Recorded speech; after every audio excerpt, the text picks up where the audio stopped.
எனக்கென வந்த தேவதையே சரிபாதி நீ அல்லவா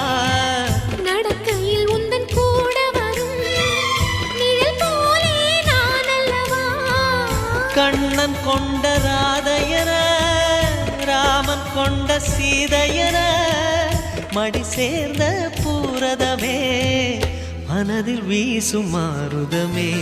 நன்றி சொல்ல உனக்கு வார்த்தை இல்லை எனக்கு நான் தான் மயங்குறேன்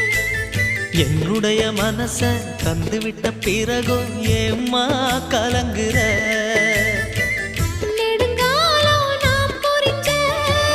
தவத்தாலே நீ கிடைச்ச திரு